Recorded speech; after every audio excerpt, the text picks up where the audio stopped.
बनारस के बिजली कर्मियों ने आज तीसरे दिन कार बहिष्कार कर प्रबंध निदेशक कार्यालय पर ढोलक बजाकर लोकगीत के अनोखे ढंग से किया विशाल विरोध प्रदर्शन।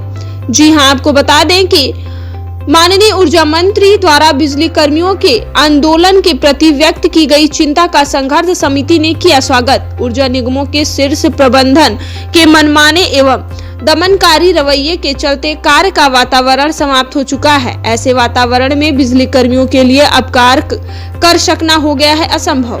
वाराणसी में 1 दिसंबर को विद्युत कर्मचारी संयुक्त संघर्ष समिति के बैनर तले आज प्रबंध निदेशक कार्यालय भिखारीपुर पर ढोलक बजाकर लोकगीत के माध्यम से अपनी व्यथा व्यक्त करते हुए विरोध प्रदर्शन किया। वक्ताओं ने बताया कि संघर्ष समिति द्वारा माननीय ऊर्जा मंत्री श्री अरविंद कुमार शर्मा जी द्वारा बिजली कर्मियों के चल रहे कार्य बहिष्कार आंदोलन से उत्पन्न स्थिति पर चिंता व्यक्त करने और बिजली कर्मियों से अपील किए जाने का स्वागत किया है। संघर्ष समिति के पदाधिकारियों ने कहा कि जहां एक और माननीय ऊर्जा मंत्री ऊर्जा निगमों में कार्य का स्वस्थ और बेहतर वातावरण बनाने हेतु प्रयासरत हैं, वहीं ऊर्जा निगमों के शीर्ष प्रबंधन का रवैया इतना स्वेच्छाचारी है कि वह माननीय ऊर्जा मंत्री के निर्देशों के अनुरूप कार्य करने हेतु तैयार नहीं है। यह स्थिति अत्यंत दुर्भाग्यपूर्ण है। माननीय ऊर्जा मंत्री भी बेहतर कार्य संस्कृति चाहते हैं और बिजली कर्मी भी माननीय मुख्यमंत्री एवं माननीय ऊर्जा मंत्री के लक्ष्यों के अनुरूप कार्य करने हेतु संकल्पबद्ध है, किंतु ऊर्जा निगमों के शीर्ष प्रबंधन खासकर चेयरमैन ने निगमों में नकारात्मक एवं भय का वातावरण बना रखा है, जिससे कार्य का वातावरण पूरी तरीके से समाप्त हो चुका है। ऊर्जा निगमों में जहां आदर्श चुनाव आचार संहिता लगी है, साथ ही बिजली उत्पादन घरों पारेषण उपकेंद्रों सिस्टम ऑपरेशन और वितरण उपकेंद्रों की शिफ्ट में कार्यरत बिजली कर्मियों को भी कार्य बहिष्कार से अलग रखा गया है, जिससे बिजली व्यवस्था पूरी तरीके से ठप न हो और आम जनता को तकलीफ न हो। पदाधिकारियों ने कहा कि यदि शांतिपूर्ण आंदोलन पर या किसी भी बिजली कर्मी पर कोई दमनात्मक या उत्पीड़न की कार्रवाई करने की कोशिश भी की गई तो इसकी तीखी प्रक्रिया होगी। सभा की अध्यक्षता इंजीनियर राजेश यादव ने एवं संचालक राजेंद्र सिंह ने किया। श्री अमित कुमार जी एवं ध्रुव जी दीक्षा छात्र संगठन द्वारा सभा स्थल पर आकर अपना समर्थन दिया गया और अपने जोरदार संबोधन से विद्युत कर्मियों को संबोधित किया। सभा को Sarvashri engineer Sanjay Sharma, doctor R B Singh, Sunita Majumdar, engineer Siyaram Yadav, Sunil Kumar, Arvind Singh, Abhishek Srivastava, Ram Kumar Jha, Ram Sakhi Rai, Santosh Verma, Tapan Chatterjee, E P K Gupt, Vijay Singhal, Monika Kesari, Gulab Chand, engineer Muralidhar, Anil Kumar, Hemant Srivastava, engineer Sunil Chaudhary, engineer Shripati Tiwari आदि पदाधिकारियों ने संबोधित किया। जिला मंत्री विद्युत मजदूर अरविंद गोस्वामी के साथ जिला उपाध्यक्ष जोनल मंत्री भी हैं, विद्युत मजदूर पंचायत। आज जो ये 3 दिन से आप लोगों का धरना चल रहा है और 15 सूत्री मांगे हैं, इसके बारे में जो आपने अभी बताया, ये अब तक चलेगा धरना और मांगों में विशेष मांगे क्या है?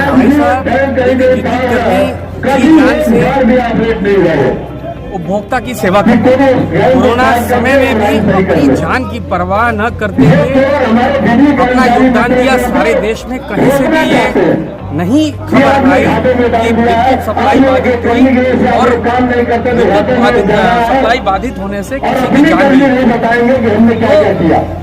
विद्युत कर्मियों की अपनी जायज मांगे हैं, इनको माना जाना चाहिए। जैसे संविदा कर्मी, इनको आप रेगुलर करें तत्काल। दूसरी चीज क्या है, तमाम तरह के हम लोग के भविष्य से रिलेटेड चीजें हैं, जैसे पुरानी पेंशन, हमको पुरानी पेंशन मिलना चाहिए। जिस प्रकार से सांसद, विधायक और सभासद अगर कोई हो गया तो उसको हर पेंशन मिलती है, तो हम कर्मचारियों को पेंशन, पुरानी पेंशन पाने के अधिकार क्यों नहीं? आगे अगर आपकी मांगे नहीं मानी जाती तो आगे क्या इसकी? देखिए हमारी, हम गांधीवादी तरीके से आंदोलन कर रहे हैं। शीर्ष नेतृत्व मेरा जो निर्णय लेगा हम उसका पालन करेंगे। हम जी जान से काम करते हैं। आगे दुकान में हम बिजली सप्लाई जारी रखते हैं और कभी कभार हम अपनी बातों को मनवाने के लिए गांधीवादी तरीके से बैठते हैं और शीर्ष नेतृत्व जो हमको आदेश देगा फिलहाल हम गांधीवादी तरीके से अपनी बातों को शासन तक पहुंचा रहे हैं। राम बहादुर सिंह इस तरह का धरना पंचायत का प्रतिनिधि। धरने का तीसरा दिन है क्या? धरना नहीं चल रहा है, ये हम लोगों का कार्य बहिष्कार सूबे के 72 जिले में चल रहा है और जो कर्मचारी कार्य बहिष्कार पे हैं वो आकर के यहाँ पर अपनी बैठक कर रहे हैं। उनकी प्रमुख मांगे 15 प्रमुख मांगे हैं। मांगों के संदर्भ में आपको बताऊं कि 15 सूत्री मांग पत्र माननीय मुख्यमंत्री जी, ऊर्जा मंत्री जी और उत्तर प्रदेश पावर कारपोरेशन के चेयरमैन को पहले ही दिया जा चुका था और उस पर द्विपक्षीय वार्ता के लिए आग्रह किया जा चुका था, लेकिन इन लोगों ने न वार्ता किया और न ही समस्याओं का समाधान किया। बाध्य होकर के हमें अपने कार्यक्रम के अनुसार चरणबद्ध आंदोलन करना पड़ा, जिसके इस चरण में हम लोग 3 दिन से कार्य बहिष्कार आंदोलन कर रहे हैं। अगर आगे मांगे नहीं पूरी होती हैं, आगे क्या रणनीति है? हमारी रणनीति अभी तो ये हमारा ये आंदोलन कार्य बहिष्कार का चल रहा है। हमें भरोसा है कि जैसे जैसे इस संघर्ष की आंच उत्तर प्रदेश सरकार तक पहुंचेगी, निश्चित तौर पे वो वार्ता करेंगे और समस्याओं का समाधान करेंगे। और जब तक वार्ता के द्वारा समस्याओं का समाधान नहीं करते हैं, ये हमारा आंदोलन ऐसे ही निरंतर चलता है। खेल खेल में हुए विवाद के बाद गांव की कुछ लोगों के द्वारा दूसरे पक्ष के लोगों को धमकाया जा रहा है। इसके संबंध में आज पीड़ित पक्ष ने पुलिस क्षेत्राधिकारी की शरण ली। मुरानीपुर तहसील क्षेत्र के अंतर्गत आने वाली थाना तोड़ी फतेहपुर के ग्राम रेवन में रहने वाली निशा पुत्री मुकेश रैकवार ने पुलिस क्षेत्राधिकारी को दिए गए प्रार्थना पत्र में बताया कि क्रिकेट खेलने के दौरान उसके छोटे भाई का विवाद कुछ लड़कों से हो गया, तो उस लड़के के परिजनों के द्वारा उनके घर जाकर उन्हें धमकाया जा रहा है, साथ ही उनके साथ अभद्रता की जा रही है। पीड़ित ने आज अपने परिजनों के साथ पुलिस क्षेत्राधिकारी कार्यालय पहुंचकर उक्त मामले से पुलिस को अवगत कराते हुए अपनी जान माल एवं परिवार की सुरक्षा की मांग की। अमित कुमार, मुरानीपुर, झांसी। किस गांव की हो? हम ग्राम रेवन के हैं और हमारे भाई का विवाद हो गया है, छोटे भाई का विवाद। तो हमारे गांव के रेवन के यादव के 3-4 लड़के आए, हम लोगों के साथ मारपीट की, अभद्रता की और गाली गलौज किया और मारपीट भी की और जान से मारने की धमकी भी दी। उन लोगों का निशांत यादव, शिवम यादव और हैप्पी यादव, ये तीनों लोग आए थे। इन लोगों ने हमारे साथ, हमारी माताजी के साथ मारपीट की और हमारे पिताजी को भी मारा पीटा। वे लोग कहाँ के हैं? वे लोग भी ग्राम रेवन के हैं और बोल रहे हैं हम तुम लोगों को गांव में नहीं रहने देंगे और जान से मार देंगे बाहर निकलोगे तो। क्या दबंग लोग हैं क्या? हाँ, वो गाँव के दबंग लोग हैं, तपाके हैं। बोलते हैं हमारी सपा सरकार होती तो हम तुम लोगों को मार देते। आज आप कहाँ पर आए हैं? आज हम मुरानीपुर आए हैं सीओ साहब के पास एक प्रार्थना पत्र लेकर कि हमारी सुरक्षा की जाए, हमें सुरक्षा की आश्वासन दिया जाए कि हमारी सुरक्षा की जाए। बस हम इतना ही चाहते हैं, हम सेफ्टी मांग रहे हैं, हमें और कुछ नहीं चाहिए और हमारा उनसे कोई वो नहीं है। क्या नाम है आपका? गीता देवी। कहाँ के निवासी हो? रेवन के। क्या समस्या लेके आई आप? सारे इसलिए आए हैं कि हम लोग घर पे थे, जो गांव के बड़े लोग हैं, यादव लोग, दबंग लोग, तो वे लोग हमको मारने पीटने धमकाने लगे और बोले बताओ और कहाँ है तुम्हारा लड़का।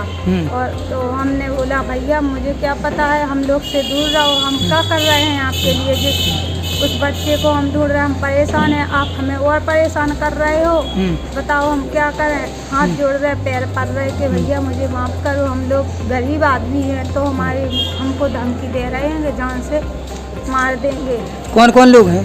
वो निशांत यादव, हैप्पी यादव और उनके परिवार वाले। कहाँ के निवासी हैं वो? रेवन के। आप क्या चाहती हैं? हम बस सुरक्षा चाहते हैं कि हम लोग को हम लोग अपने सुरक्षा चाहते हैं कि सर हमें कुछ ना हो जाए बस। आज आप कहाँ पर आए हैं? सीओ साहब के यहाँ आए हैं मुरानीपुर में। टहरौली थाना के ग्राम तेंदुआ में बुजुर्ग किसान का शव में उतराता हुआ मिला, तो वही मामले की जानकारी पुलिस को दी गई।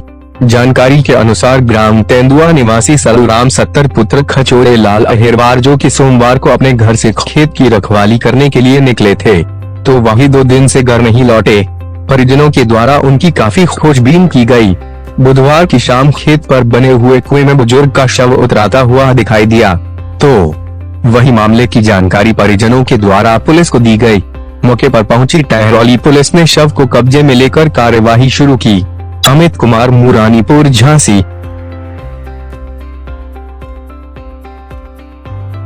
क्या नाम है भाई साहब आपका? राजा राम। कहाँ के निवासी हो? ग्राम तेंदुआ। क्या घटना घटी है? ये खेत पे ढोर देख हुए जाते गन्या, तो गन्या भगाई हुई है सुकुआ में लगे। अच्छा, अन्ना जानवर भगा रहे थे। हाँ। कब की घटना है जी? परसों। उम्र कितनी थी दादाजी की? 70 साल। 70 साल की। खेती पे खत्म है? हाँ, खेत के कुआ, खेत ऐसे कुआ है तो कुआ में। अच्छा। क्या कम दिखता था कौन? हाँ, बुढ़े हते 70 साल के हते, माने दिखत तो हतो ऐसे ही माने के। नाम है आपका? आनंद वर्मा। कहाँ के निवासी हो? निवासी तेंदुआ। क्या घटना घटी थी आपके साथ? पिताजी गांव में खेती करते थे जी।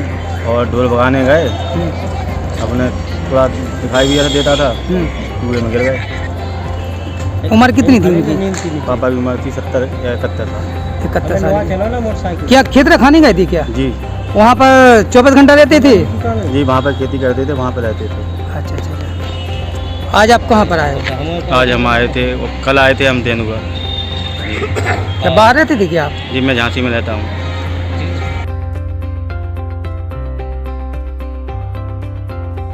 भारत सरकार द्वारा महिलाओं एवं बालिकाओं की सुरक्षा, सशक्तिकरण एवं समग्र विकास हेतु महिला अधिकारिता विभाग अलवर के द्वारा दिनांक 25 नवंबर से 10 दिसंबर तक जागरूकता कार्यक्रम संचालित किए जाने हैं। इसी कड़ी में आज परियोजना किशनगढ़ बास में महिला अधिकारिता ब्लॉक पर्यवेक्षक पूजा शर्मा के निर्देशन में सभी ग्राम साथियों द्वारा अपनी अपनी ग्राम पंचायत में जागरण बैठक का आयोजन करके महिलाओं को राजस्थान डायन प्रताड़ना निवारण अधिनियम 2015 के बारे में जानकारी दी गई। साथियों द्वारा ग्रामीण महिलाओं को बताया गया कि हमें एकजुट होकर डायन प्रथा जैसी कुप्रथा को रोकना होगा। यह कुप्रथा काफी प्राचीन है, जिसके तहत ग्रामीण औरतों पर डाकन यानी तांत्रिक शक्तियों से नन्हे शिशुओं को मारने का आरोप लगाकर उन्हें ही मार दिया जाता था। यदा कदा उनके बाल काटने, मुंडन करने तथा गांव से बाहर निकालने जैसे जघन्य अपराध भी देखने को मिलते थे। आज भी राजस्थान के कई इलाकों में इस प्रथा के प्रकरण देखने को मिलते हैं। साथ ही उन्होंने यह भी बताया कि यह एक अंधविश्वास के अलावा कुछ भी नहीं है। इसे हेतु राजस्थान सरकार द्वारा वर्ष 2015 में डायन प्रताड़ना निवारण अधिनियम पास किया गया, जिसके तहत किसी भी महिला को डायन करार देकर अत्याचार करने पर 1 से 5 वर्ष का कारावास तथा 50,000 का जुर्माना है। परियोजना किशनगढ़ बास की साथिन प्रेमलता, सुषमा, जिनी, ममता, नीलम, पूनम, कंचन आदि सभी ग्राम साथियों द्वारा इस प्रकार की जागरण बैठक का आयोजन किया गया। चूंकि किशनगढ़ बास परियोजना में 37 साथिन कार्यरत है, ऐसे में साथियों द्वारा लगभग 1200 से अधिक ग्रामीण महिलाओं को इस प्रथा के बारे में जानकारी देते हुए जागरूक किया गया। जनपद कासगंज पुलिस उप महानिरीक्षक रहे अंजलिगढ़ द्वारा फीता काटकर किया अस्थायी थाना कोतवाली मेला मार्ग शीर्ष का उद्घाटन तथा लिया सुरक्षा व्यवस्थाओं का जायजा। दिनांक 30 नवंबर 2022 को मेला मार्ग शीर्ष सोरो में उप महानिरीक्षक रहे अंजलिगढ़ दीपक कुमार द्वारा अस्थायी थाना कोतवाली मेला मार्ग शीर्ष का फीता काटकर उद्घाटन किया गया। यह कोतवाली क्षेत्राधिकारी नगर के पर्यवेक्षण व कोतवाली सोरों के नेतृत्व में काम करेगी। इस दौरान डीआईजी द्वारा मेला की सुरक्षा से संबंधित प्रत्येक बिंदु पर पूर्ण सतर्कता बरतने हेतु संबंधित को निर्देशित किया तथा मेले में आने वाले प्रत्येक श्रद्धालु के साथ विनम्रता व शालीनता के साथ पुलिसिंग के लिए प्रेरित किया तथा यातायात व्यवस्था दुरुस्त रखने हेतु यातायात प्रभारी को निर्देशित किया। तत्पश्चात मेले में लगाए गए सीसीटीवी कैमरों का निरीक्षण किया गया और मौजूद पुलिस बल को सौंपे गए दायित्वों का निर्वहन पूर्ण निष्ठा के साथ करने हेतु निर्देशित किया। इस अवसर पर कासगंज पुलिस अधीक्षक BBGTS मूर्ति, क्षेत्राधिकारी नगर, क्षेत्राधिकारी सहावर, प्रतिसार निरीक्षक व पुलिस कर्मी मौजूद रहे। मान्य साथियों, मीडिया के साथियों, सोरो क्षेत्र जैसा हम सभी जानते हैं हमारे सनातन परंपरा का एक पवित्र क्षेत्र है, जहाँ पर कि सनातन धर्म की रक्षा के लिए भगवान विष्णु साक्षात प्रकट होकर सनातन धर्म की रक्षा की और हिरण्याक्ष जैसे राक्षस से पृथ्वी को मुक्ति दिलाई। इस बात का सोरो क्षेत्र के हर एक आदमी को गर्व है और जिन्होंने भी यहाँ जन्म लिया है हमारे सनातन संस्कृति में, उन्होंने जरूर पिछले जन्म में एक अच्छा पुण्य किया होगा, जिस पुण्य के प्रताप से सोरो क्षेत्र उनका जन्म हुआ है। अतः आप सभी लोग यहाँ जन्म लेने वाले सारे लोग यहाँ सम्मानित हैं। आप सबको मैं अपने पुलिस परिवार से आप सबको मैं धन्यवाद देता हूं और आप सबके प्रति कृतज्ञता करता हूं कि इस पुण्य भूमि में फिनकेयर स्मॉल फाइनेंस बैंक ने उत्तर प्रदेश के वाराणसी में अपनी पहली शाखा का उद्घाटन किया। वाराणसी की विरासती और सांस्कृतिक राजधानी वाराणसी में अपनी पहली शाखा लॉन्च की। क्षेत्र में कपड़ा विनिर्माण और पर्यटन आधारित MSME को बैंकिंग सेवाओं में आसानी प्रदान करने के लिए व्यापक उत्पाद प्रदान करने का लक्ष्य रखा। आपको बता दें कि वाराणसी में 1 दिसंबर 2022 में तेजी से बढ़ता डिजिटल फर्स्ट लघु bank Fincare small finance bank में विरासती शहर वाराणसी में अपनी पहली शाखा का उद्घाटन किया। दुनिया के सबसे पुराने जीवित शहरों में एक के रूप में ज्ञात और अपनी सांस्कृतिक समृद्धि के कारण यह महत्वपूर्ण तीर्थ स्थल के रूप में वाराणसी फिनकेयर को भारत के एक प्रमुख राज्य में अपनी उपस्थिति का विस्तार करता है। और आपको बता दें कि बैंकिंग आउटलेट का उद्घाटन करते हुए श्री राजीव यादव, प्रबंधक निदेशक और मुख्य कार्यकारी अधिकारी ने कहा कि यह वाराणसी में हमारी पहली शाखा है और उत्तर प्रदेश में 44वीं शाखा है। वाराणसी के नव महत्वपूर्ण उद्योग, कुटीर और पर्यटन है और हमारा उद्देश्य हमारे अच्छी तरह से तैयार किए गए समाधानों के साथ उनकी आवश्यकताओं को पूरा करना है। हम सर्वोत्तम कोटि के व्यापक बैंकिंग सेवाओं के ग्राहकों की सेवा करना चाहते हैं। आकर्षक ब्याज दर के साथ विभिन्न प्रकार के जमा उत्पादों के अलावा हम QR कोड और स्विफ्ट सुविधा 101 फ्लैगशिप डिजिटल बचत खाता, NRI बैंक, सूक्ष्म और उद्यमों के लिए व्यावसायिक ऋण, सोने पर ऋण और किफायती आवास ऋण सहित कई सुविधा चालू खाता की सुविधा भी प्रदान करते हैं। यह बैंक स्मार्ट बैंकिंग की अप्रोच के साथ विभिन्न ग्राहक क्षेत्रों की वित्तीय आवश्यकताओं को पूरा करने का इरादा रखता है और इसी अप्रोच ने इसे बैंकिंग सेवाओं का पसंदीदा प्रदाता बनाया है। वाराणसी की यह उच्च ब्याज बचत और चालू खातों और चुनिंदा ऋण उत्पादों की विस्तृत श्रृंखला प्रदान करेगी। Bank unified payment interface UPI द्वारा समर्थित लेनदेन की सुविधा भी प्रदान करता है। बैंक उसमें सिनारियो पर डिपेंड करता है, तो ऐसा नहीं है कि हाँ जी। तो आज हमें खुशी हुई है कि आज हमने बैंक की 1078 बैंकिंग आउटलेट का वाराणसी में लॉन्च करा है। हमारा बैंक अब 6ठे साल के ऑपरेशन में है। ये यूपी की हमारी चौथी ब्रांच है। हमारा जो टोटल बैंक है अब 7,500 करोड़ से ज़्यादा उसका लोन एसेट है, 6,500 करोड़ से ज़्यादा हमारा डिपॉजिट्स है, यानी कि 14,000 करोड़ से ज़्यादा हमारा टोटल बिजनेस है। हमारे 12,000 एम्प्लॉयज़ हैं। हम 18 स्टेट्स से ज़्यादा ऑपरेट करते हैं और हमें बहुत खुशी है कि आज हमने होली टाउन वाराणसी में अपना बैंक की ब्रांच की शुरुआत करी है। क्या क्या फैसिलिटी बैंक दे रही है? बैंक काफ़ी तरह के लोन्स देती है, काफ़ी तरह के डिपॉजिट सोल्यूशन देती है, पूरे पेमेंट सोल्यूशन देती है। ये एक हाई टेक्नोलॉजी बैंक है जहाँ पर हमने पूरी टेक्नोलॉजी को यूज़ करते हुए अपने कस्टमर्स को सोल्यूशन दी है। मैं आपको दो सोल्यूशंस का नाम लेता हूँ जो जनरली बहुत सारे बैंक्स में नहीं उपलब्ध होती है।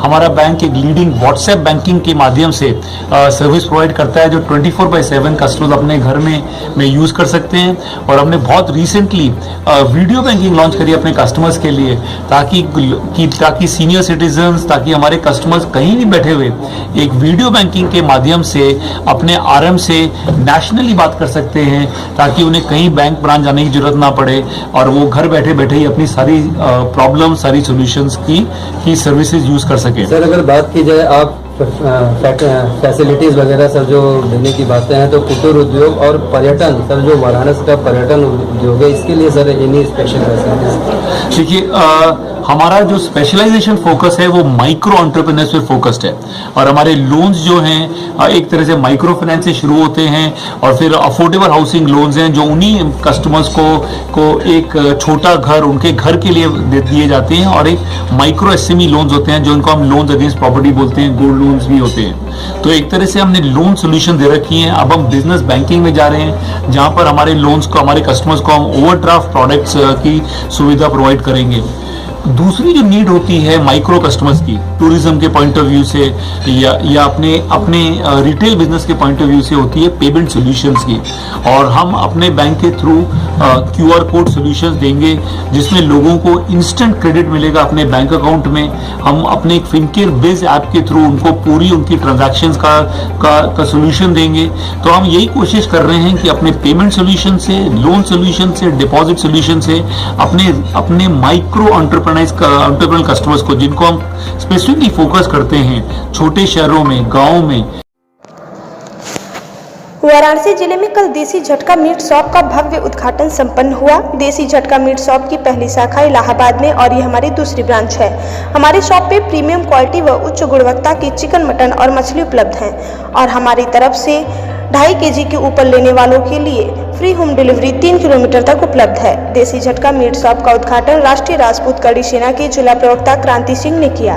उद्घाटन में मुख्य अवसर पर डॉक्टर संजय सिंह, श्रीमान सौरभ रघुवंशी, ग्राम सभा बबियाओं प्रधान, जिला अध्यक्ष आलोक सिंह, जिला वरिष्ठ उपाध्यक्ष प्रेम सिंह रघुवंशी, गणेश सिंह, प्रमोद सिंह फौजी, ऋषि सिंह, शिव प्रताप सिंह, शिवपुर विधानसभा प्रभारी, बलिया प्रभारी श्री समीर सिंह, जिला उपाध्यक्ष रामाश्रय सिंह, दुष्यंत सिंह, संगठन मंत्री रवि कुमार रघुवंशी, राष्ट्रीय राजपूत कड़ी सेना और पूर्व प्रमुख अजीत सिंह उर्फ मुन्ना सिंह, खरगीपुर पूर्व छात्र महामंत्री सुधीर संगम सिंह, राहुल श्रीवास्तव, नंदा पटेल और अमित कुमार, जिला संगठन मंत्री राष्ट्रीय राजपूत कड़ी सेना तेज प्रताप सिंह और देवर्षि प्रताप सिंह की गरिमामयी उपस्थिति रही।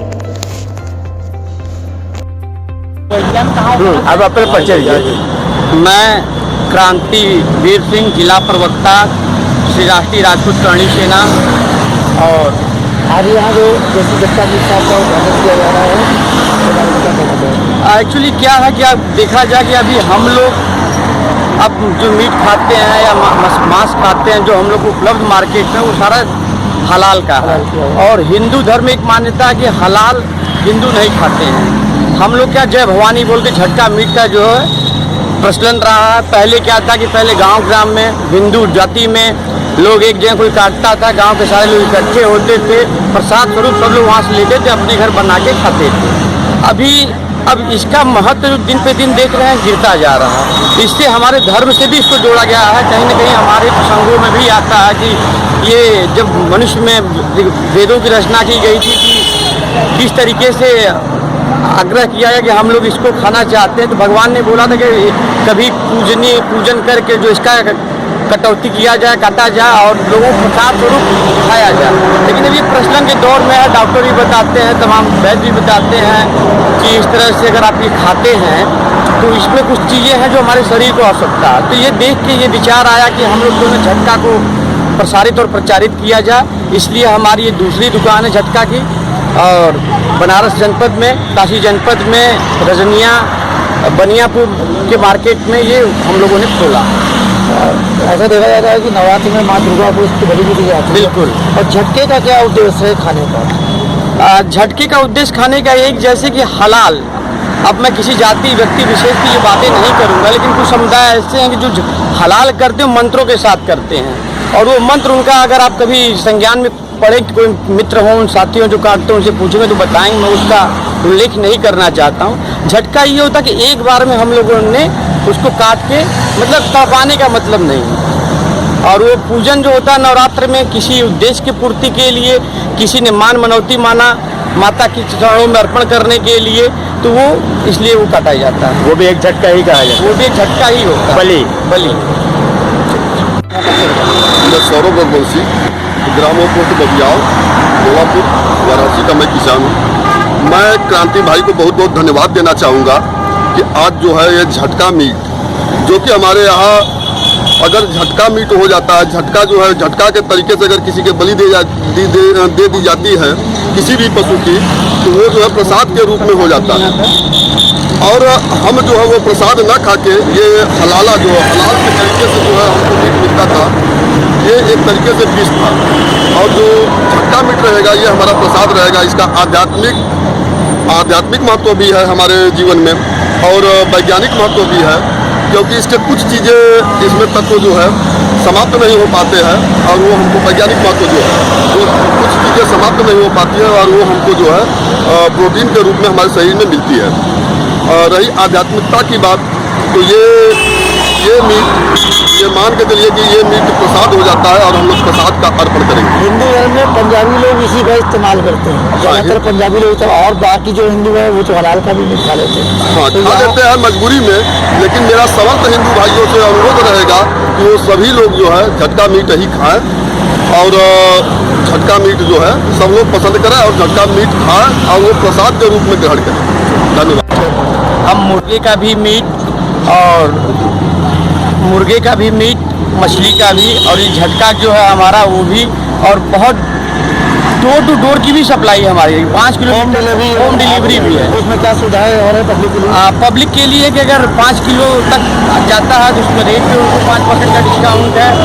और क्या रेट है अभी आपका इसमें? हमारा रेट ये 630 का है झटके का 630, और जगह तो इस झटके का जो है 900 साढ़े 900 बिल्कुल। छोटी बिल में जो दुकानें हैं उसका भी शॉप है, लेकिन हम लोगों ने ये रेट इसलिए डिसाइड किया है कि ताकि सभी भाई अगर खाना चाहें किसी को कोई तकलीफ न हो, क्योंकि हम केवल अपनी गुणवत्ता देना चाहते हैं। रेट के मुकाबले बनारस में सबसे कम रेट आपका है, इसका कारण? उसका कारण यही है कि हम गांव ग्राम से जुड़े हुए हैं, हम देसी बकरे का ही इस्तेमाल कर रहे हैं, हम मार्जिन बहुत कम लेके चलें ताकि सभी लोग को आसानी से चीज़ उपलब्ध हो जाए। अपना परिचय बताइए। हाँ, नंदलाल पटेल, ग्राम सभा रजनैया। नंदलाल जी, आज यहाँ जो झटका साहब की आपके मोहल्ले में ओपनिंग हो रही है, क्या कहना चाहेंगे इसके बारे में? ये कहना चाहेंगे सर कि यहाँ जो ये नई दुकान खुली है ये बहुत शुद्ध साफ सुथरा दुकान है जो हिंदू धर्म में मान्यता है। ये झटका वाला मीट है और मुसलमान भाई ऐसा करते हैं कि जो कि हलाल करके देते हैं तो हम लोग उसको पसंद नहीं करते हैं, इसलिए यह दुकान बहुत ही अति सुंदर है।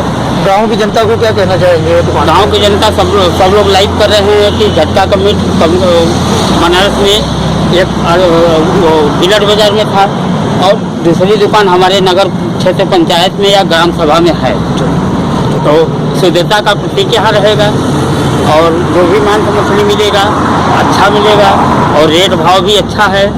तो हम लोग ये चाहते हैं कि ये दुकान बहुत ही अति सुंदर है और इस दुकान को कायम किया जाए। हम सब लोग यहाँ पर उपस्थित हैं।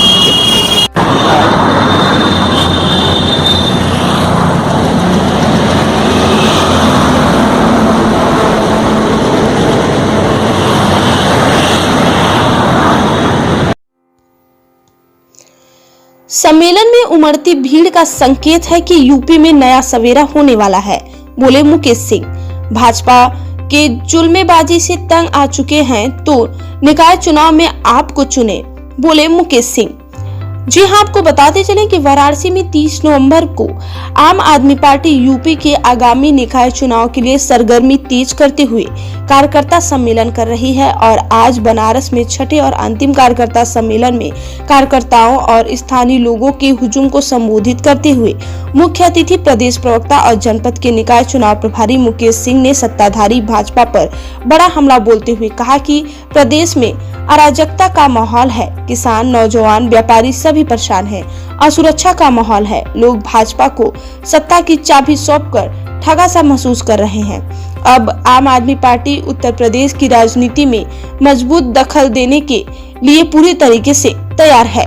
उन्होंने आगे कहा कि यदि आप केजरीवाल की राजनीति को पसंद करते हैं तो देश को बिकता देखना नहीं चाहते हैं तो आम आदमी पार्टी के चुनाव निशान झाड़ू पर बटन दबाएं और आम जन के लिए मिनी सदन में सरकार बनाएं।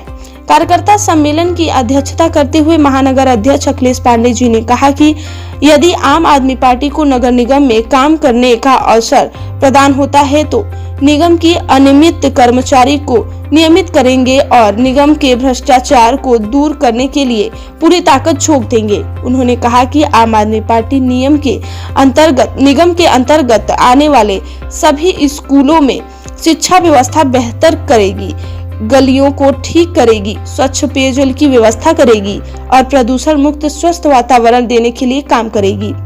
और आपको बता दें कि वक्ताओं में मुख्य रूप से काशी प्रांत उपाध्यक्ष कैलाश पटेल, काशी प्रांत सचिव पल्लवी वर्मा, महानगर अध्यक्ष अखिलेश पांडे, जिला मीडिया प्रभारी घनश्याम पांडे, विनोद जायसवाल, अब्दुल्ला खां, प्रदेश महासचिव महिला रेखा जायसवाल, गुलाब राठौड़, कृष्णकांत तिवारी, अखिलेश पांडे कैंट, जेपी दुबे, आकिब खां, अब्दुल रकीब, हैप्पी, अर्पित गिरी, सचिन महेंद्रू, अजय प्रताप, डॉक्टर आसिफ खां, अरविंद पटेल, शारदा टंडन, गीता पटेल, सुभाष चौरसिया, कृष्ण कुमार चौरसिया, मोहिनी महेंद्रू, विंदु वर्मा, रवि वर्मा, आर.के. उपाध्याय, आत्मा प्रकाश पांडे, अनुराग अग्रवाल, रामजी पटेल, रामाश्रय पटेल, विनोद कुमार वर्मा, अनुराग सिंह, मनोज कुमार, विवेक गुप्ता, सागर यादव आदि वक्ता शामिल हुए।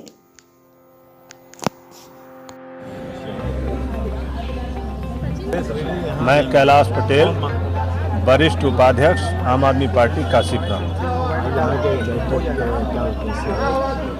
हमारे उत्तर प्रदेश के प्रभारी माननीय राज्यसभा सांसद संजय सिंह जी के निर्देश पर प्रत्येक नगर निकाय क्षेत्रों में कार्यकर्ता सम्मेलन 20 नवंबर से 30 नवंबर के बीच आयोजित की जा रही है। उसी क्रम में बनारस में ये अंतिम और छठा कार्यकर्ता सम्मेलन है।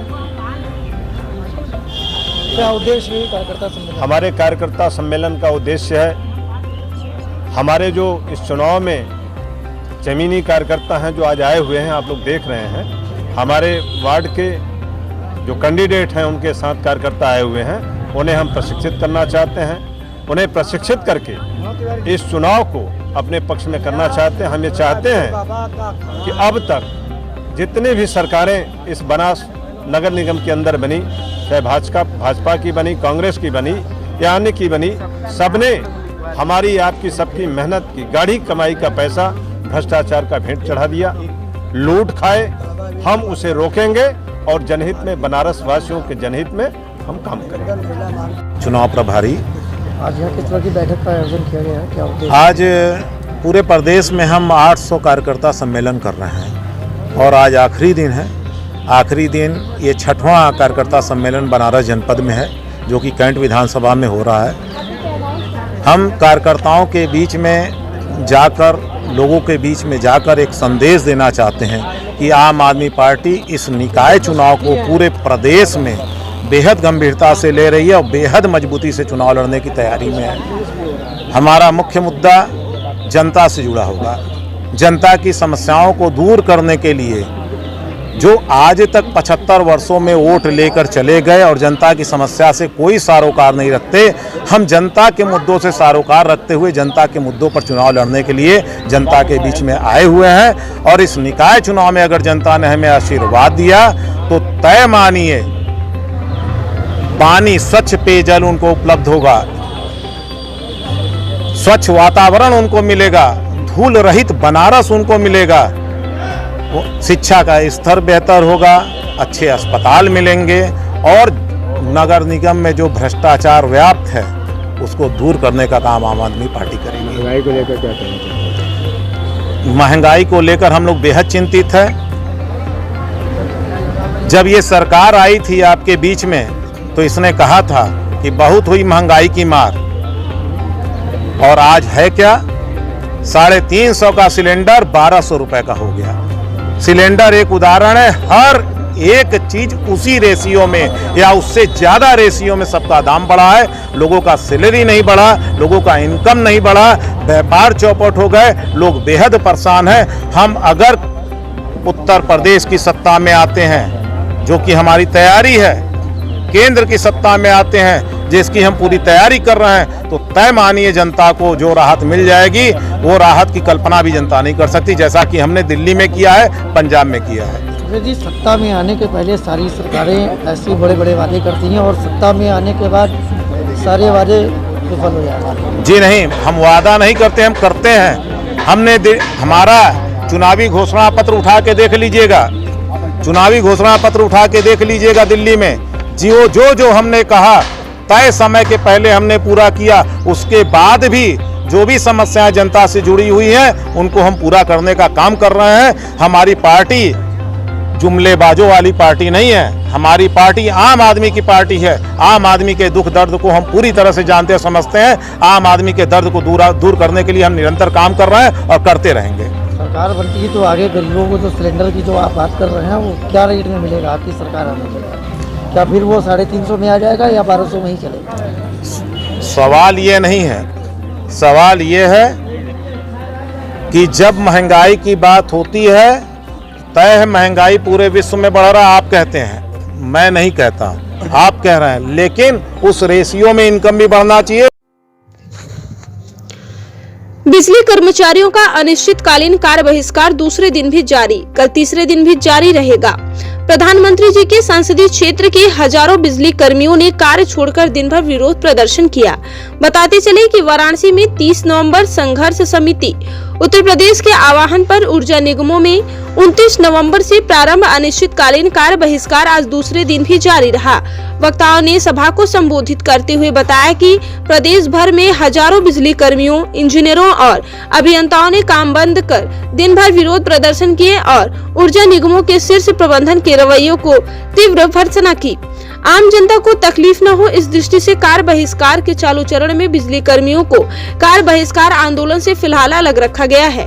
वक्ताओं ने ये भी बताया कि ऊर्जा निगमों के शीर्ष प्रबंधक पर हठवादी रवैया अपनाने का आरोप लगाते हुए चेयरमैन बिजली कर्मियों की समस्याओं के बारे में सही तथ्य न बताकर सरकार को गुमराह कर रहे हैं, जिससे ऊर्जा निगमों के कार्य का वातावरण पूरी तरीके से समाप्त हो गया है और टकराव बढ़ गया है।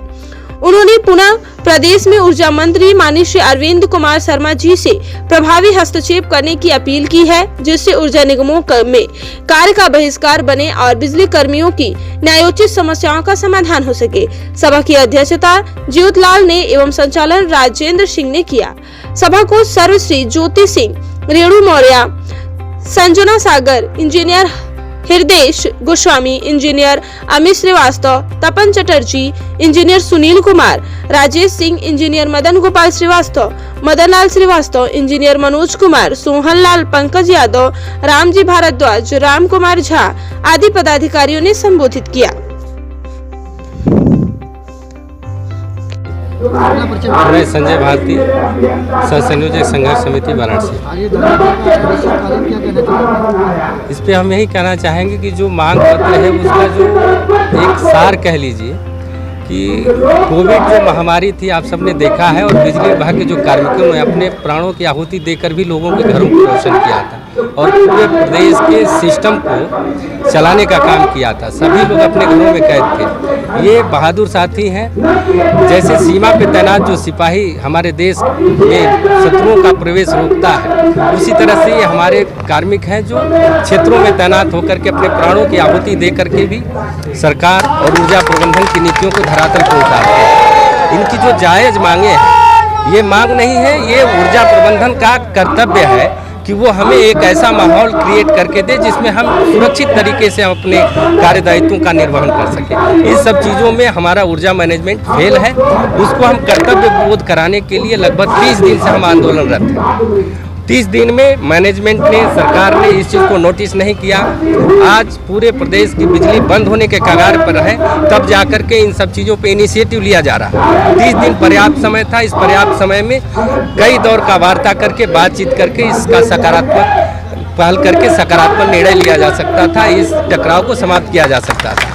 लेकिन ऊर्जा प्रबंधन, मैं समझता हूं कि इस लोकप्रिय सरकार जो प्रदेश और देश की जो लोकप्रिय सरकार है, कहीं न कहीं इस सरकार को बदनाम करने के लिए ब्यूरोक्रेट्स हैं, जो ऊर्जा प्रबंधन में जो बैठे ब्यूरोक्रेट्स हैं, ये सरकार की छवि को खराब करने के लिए इस टाइप का बड़ा आंदोलन खड़ा करने का षड्यंत्र रच रहे हैं। तो निश्चित तौर पे हमारे आंदोलन का मकसद ये नहीं है कि हम आम जनमानस को तकलीफ पहुँचाएँ।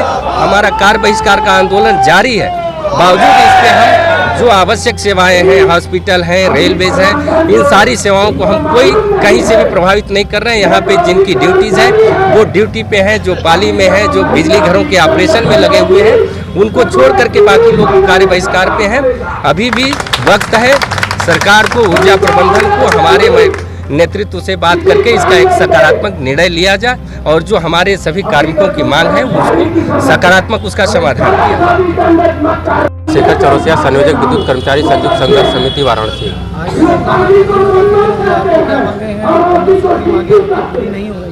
क्या कहना चाहेंगे? हमारी 15 सूत्री मांगों का नोटिस हमने 1 माह पूर्व ही दिया था। प्रबंधन को चाहिए था सकारात्मक वार्ता करते हुए का सकारात्मक समाधान करना चाहिए, परंतु प्रबंधन के द्वारा ऐसा नहीं किया है, क्योंकि प्रबंधन स्वेच्छाचारी हो गया है, हटवादी हो गया है, जिस बाध्य होकर ये बिजली कर्मी आंदोलन की राह पर हैं और यह अनिश्चितकालीन कार्य बहिष्कार घोषित हो गया है। यदि इसमें हमारे किसी भी कर्मचारी का उत्पीड़न होता है या किसी के साथ अन्याय होता है तो तत्काल प्रभाव से हम हड़ताल की घोषणा कर देंगे। जो सबसे प्रमुख मांग हमारी है, संविदा कर्मियों जो नियमित तरीके के कार्य करते हैं उनको नियमित किया जाए, जो कि तेलंगाना में किया जा चुका है। दूसरी मांग हमारी ये है कि जो इस समय ऊर्जा प्रबंधन के द्वारा जो है उत्तर प्रदेश पावर कॉर्पोरेशन का जो कार्य वातावरण वो बिल्कुल खराब किया जा चुका है। नकारात्मक कार्यशैली हो चुकी है, हटवादी रवैया हो चुका है, स्वेच्छाचारी प्रबंधन हो चुका है। तो ऐसे प्रबंधन के साथ अब कोई विद्युत कर्मी कार्य नहीं करना चाह रहा है। तो तीसरी जो हमारी मांग है, कर्मचारियों में बहुत प्रकार की वेतन विसंगतियाँ, हर संवर्ग में वेतन विसंगतियाँ, इन्हें दूर किया जाए। कर्मचारियों को पुरानी पेंशन बहाल की जाए। इसके साथ ही जो सन 2000 के हमारे जो समझौते हुए थे, जो समझौते में किया गया कि हमें रियायती बिजली दी जाएगी और इसके अलावा अन्य जो सुविधाएं थी, उन सब सुविधाओं में प्रबंधन द्वारा हटवादी तरीके से कटौती की जा रही है। जो हमारे अधिकार हैं, जो हमारे समझौते में लिखा हुआ है, वो मनमाने तरीके से कटौती किया जाना ये कहीं पे भी स्वीकार्य नहीं है कर्मचारियों को, इसलिए आंदोलन की राह पे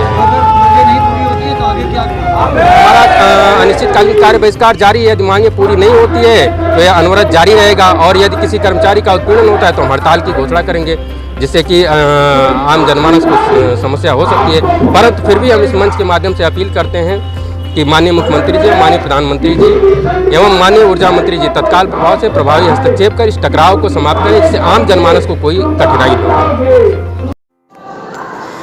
चित्रकूट सती अनसुआ मंदिर पर चला हिंदू राष्ट्र अभियान। डॉक्टर गीता रानी, अखिल भारत हिंदू महासभा के राष्ट्रीय अध्यक्ष रविंद्र द्विवेदी जी के निर्देशानुसार पिछले 7 महीने से भारत में अनवरत हिंदू राष्ट्र के समर्थन में हस्ताक्षर अभियान चल रहा है। इसी क्रम में डॉक्टर गीता रानी, राष्ट्रीय महिला अध्यक्ष अखिल भारत हिंदू महासभा ने अपनी टीम के साथ चित्रकूट के सती अनसुआ के अति प्राचीन मंदिर में पहुंचकर हिंदू राष्ट्र के समर्थन में हस्ताक्षर अभियान चलाया। डॉक्टर गीता रानी ने बताया कि श्री रामचंद्र जी के पवित्र भूमि चित्रकूट सती अनसुआ का दर्शन करने पहुंचे देश भर के श्रद्धालुओं ने हिंदू राष्ट्र समर्थन हस्ताक्षर अभियान में रुचि दिखाई और अति उत्साह के साथ हिंदू राष्ट्र के समर्थन में हस्ताक्षर कर अपने सहभागिता दर्ज कराई। सौम्यक सोनी ने हिंदू राष्ट्र हस्ताक्षर अभियान में सहयोग किया।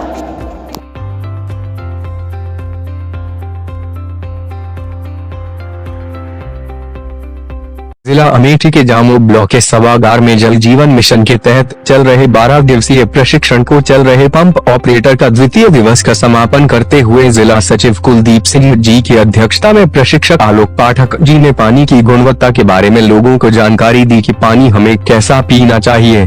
पानी रंगहीन, गंधहीन, स्वादहीन तथा पारदर्शी होना चाहिए। उधर दूसरे प्रशिक्षक आशुतोष गुप्ता जी के द्वारा पंप ऑपरेटर ट्रेड के बारे में लोगों को जानकारियां दी गई, जैसे कि पंप वह उपकरण है जो किसी बल के द्वारा किसी द्रव या गैस पदार्थ को एक स्थान से दूसरे स्थान तक स्थानांतरित करता है। पंप कहलाता है जहां कई ग्राम पंचायतों के ग्राम प्रधानों की उपस्थिति में ब्लॉक कोऑर्डिनेटर शिवम सिंह और लविश आर्या जी के द्वारा किट प्रमाण पत्र, मेंशन बैग, पेन, डायरी, टी तथा लंच इत्यादि दिया गया और कार्यक्रम का सुचारू रूप से समापन किया गया। कानपुर देहात से आशुतोष कुमार की रिपोर्ट। कितनी दूरी पे हमें कौन सा सॉकेट देना होता है। जब अंडरग्राउंड वायरिंग करेंगे तो पहले हमें ये तय करना होता है कि हमारा मकान बन रहा है कि बनना है। मान लीजिए किसी ने आपको कांटेक्ट दिया कि भैया आप हमारे इस ब्लॉक सभागार की वायरिंग कर दीजिए, तो ऐसी सिचुएशन में आप पहले आइए, इस सभागार का निरीक्षण करिए और ये देखिए कि ब्लॉक ये बन रहा है कि बना हुआ कैसा है, पोजीशन कैसी है। यदि ताजा बन रहा है तो आपको उस समय इसका प्रयोग नहीं करना, क्योंकि आप हैमर इससे इसका वार करेंगे, ताजी दीवार निकलेगी तो निकलेगी, साथ में दीवार निकल जाएगी। मकान में देखना है ताजा बना है, कैसा बना, तो कम से कम 15 दिन मकान को हो जाएगी। उसके बाद अपनी वायरिंग शुरू कर अच्छी तरह पक जाने मकान की दीवारों। तो जब आप अंडरग्राउंड वायरिंग को करते हैं तो सबसे पहले मैप को बनाते हैं। क्या बनाएंगे? मैप। तो जब मैप बना लेंगे तो हमें दर्शाना होता है, एक दूरी निर्धारित करनी होती है कि हमें यहाँ पे बल्ब लगाना है, इस जगह हमें वॉशिंग मशीन का बोर्ड लगाना है, उस जगह हमें फ्रिज का लगाना है, उस जगह हमें एसी का लगाना है, उस जगह कूलर का लगाना है, यहाँ हमारा कंप्यूटर रूम रहेगा, इधर गीजर लगेगा। जो भी उपकरण होते हैं घरेलू, कंप्यूटर का, टीवी, जो भी है, सारा का सारा विवरण उस मैप में होना चाहिए।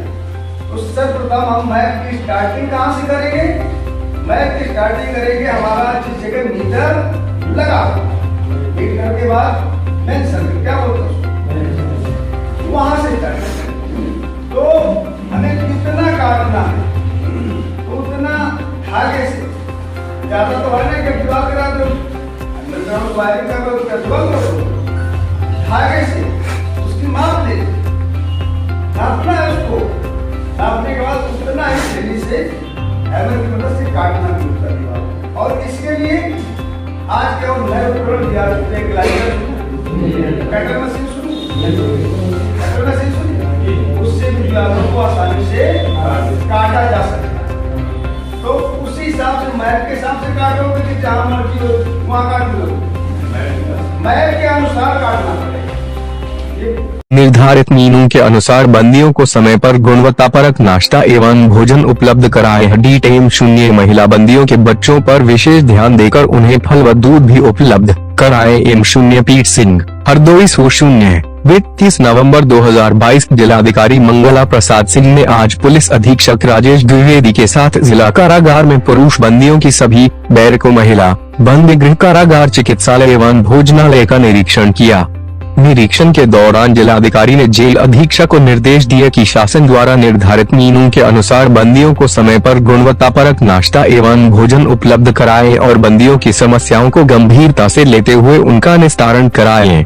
उन्होंने कहा कि महिला बंदियों के साथ उनके बच्चों पर विशेष ध्यान देकर उन्हें फल, दूध भी उपलब्ध कराएं और बच्चों की उचित व्यवस्था की जाए। बीमार बंदियों के संबंध में जिलाधिकारी ने कारागार चिकित्सकों से कहा कि गंभीर रूप से बीमार बंदियों का जिला चिकित्सालय में परीक्षण कराकर पर्याप्त दवा आदि की व्यवस्था कराएं। निरीक्षण के दौरान जेल अधीक्षक, जेलर आदि उपस्थित रहे। दूध प्लांट में आने वाले टैंकर से मजदूर की दबकर हुई मौके पर मौत। हरदोई सवाईजपुर कटरा विल्हौर हाईवे सहिजना गांव के पास दूध प्लांट पर दूध वाले टैंकर से दबकर युवक की मौत हो गई। इसमें ड्राइवर की लापरवाही के कारण मजदूर की मौके पर ही मौत हो गई। लोनार थाना क्षेत्र के ग्राम दुलारपुर गांव निवासी योगेश कुमार पुत्र भारत राठौर उम्र 25 वर्ष अपने पालन पोषण के लिए मजदूरी करता था। बताया जा रहा है कि युवक आग ताप रहा था, अचानक से टैंकर आने से दबकर उसकी मौत हो गई।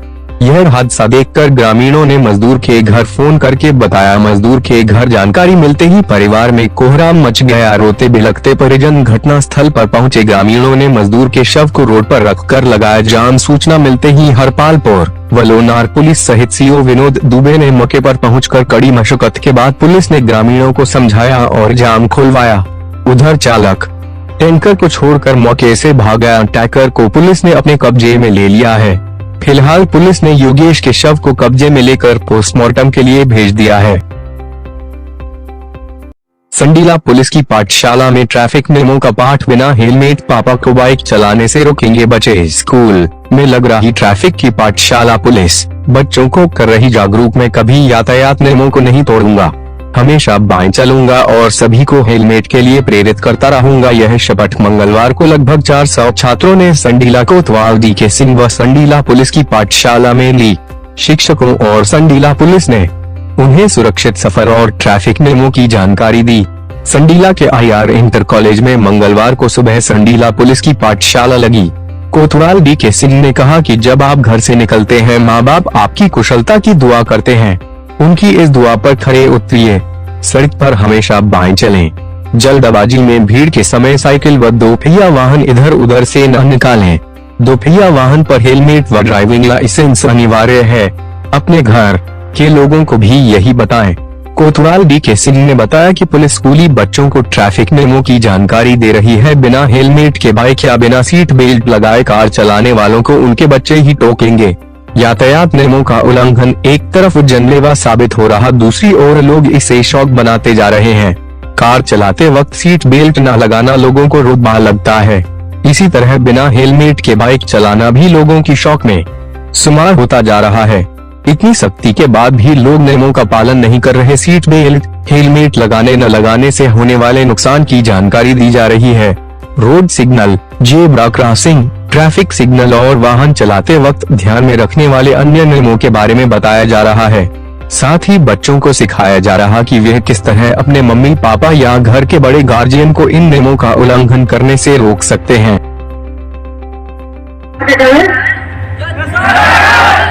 अभी यहाँ कितने लोग अगर जाएंगे और 10-10 लोगों को जागरूक करेंगे हेलमेट लगाने के लिए, अपने घर पे, परिवार में, पड़ोसी को, चाचा को, हैं, तो मुझे लगता है कि सभी लोग जागरूक होंगे और जब बच्चे जिद कर जाएंगे।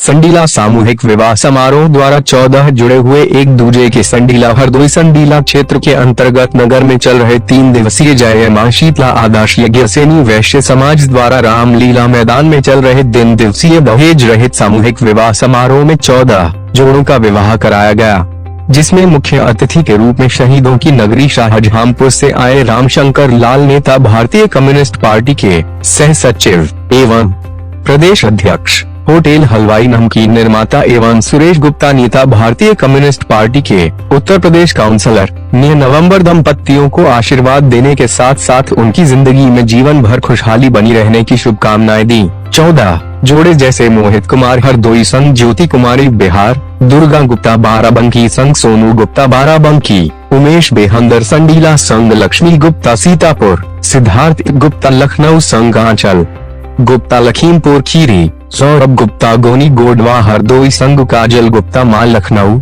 अमित कुमार गुप्ता उन्नाव संग पूर्णिमा गुप्ता मानक नगर लखनऊ, मनोज कुमार गुप्ता सीतापुर संग प्रीति गुप्ता लखनऊ, हिमांशु कुमार फर्रुखाबाद संग दीपमाला मकसूदपुर खीरी, सोनू गुप्ता बाराबंकी संग मोहिनी गुप्ता सीतापुर, रूपेश कुमार नेवलिया हरदोई संग शिवानी गुप्ता बिस्वा सीतापुर, नीलेश कुमार कोठावा हरदोई संग पूनम गुप्ता सिद्धौली सीतापुर और आदि से आए हुए लोगों ने अग्नि को साक्षी मानकर हिंदू रीति रिवाज से पुरोहित आचार्य अवधेश मिश्रा द्वारा विवाह संपन्न करवाया। वर वधू ने एक दूसरे को वरमालाएं पहनाकर अपना जीवन साथी चुना।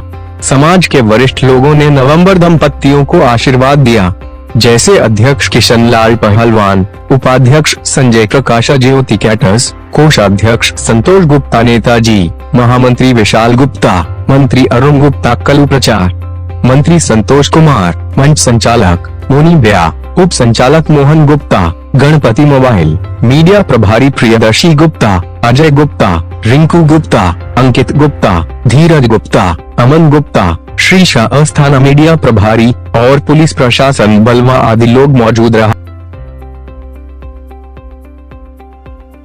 आज दिनांक 30/11/2022 को मशहूर शायर असद इकबाल साहब के ऊपर उड़ीसा में कुछ अज्ञात लोगों ने हमला किया। अज्ञात लोग बाइक ऊपर सवार होकर आए थे। इस हमले में असद इकबाल और उनके साथी प्रणाम में जा रहे थे। इस दौरान उनके ऊपर हमला हुआ और उनसे बदतमीजी की गई। मौके पर उनके चाहने वाले पहुंचे। मुझे दे मिलत के उसमें तशरीफ ले जा रहे थे। आज दरगाह आला हजरत के मशहूर शायर नात खां असद इकबाल डंडा, कोलकाता भी बरेली से मीडिया प्रभारी इरशाद रज़्ज़ाक की रिपोर्ट और R Hindustan news channel.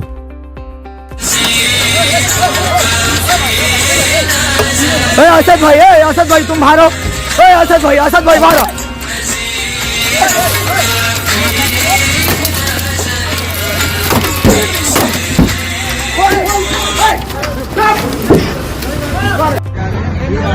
Orissa Dhamnagar शरीफ हम लोग अभी तशरीफ लाए और अभी हम असद भाई, ईशान भाई, हसान भाई, दिलकश भाई, संजय भाई और भी बहुत सारे लोग हम लोग गाड़ी से आ रहे थे। बीच रास्ते में 2-3-4 बाइक वाले ने रोक करके बहुत बुरी तरीके से ईटा पत्थर का हम लोग पे चार्ज किया। ये सामने देख सकते हैं आप।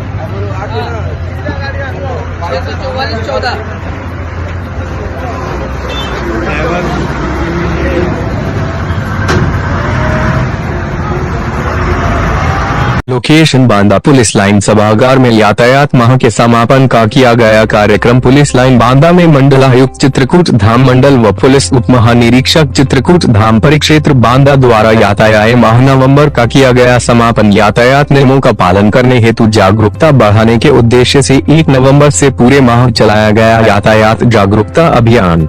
बड़े पैमाने पर जागरूकता अभियान का दिखा सकारात्मक असर। यातायात माह नवंबर में विभिन्न संस्थानों, विद्यालयों, प्रमुख चौराहों और मार्गों पर आयोजित किए गए जागरूकता कार्यक्रम। विभिन्न विद्यालयों में यातायात के संबंध में निबंध प्रतियोगिताओं का भी किया गया आयोजन। निबंध प्रतियोगिता में प्रथम, द्वितीय और तृतीय स्थान प्राप्त करने वाले विद्यार्थियों को किया गया पुरस्कृत। जनपद में यातायात नियमों का पालन न करने वाले 19,505 वाहनों का चालान करते हुए 2,31,03,000 रुपए का किया गया जुर्माना। इस दौरान अभियान में प्रभावी कार्यवाही करने तथा विशेष रुचि लेने वाले पुलिस कर्मियों को सम्मानित किया गया।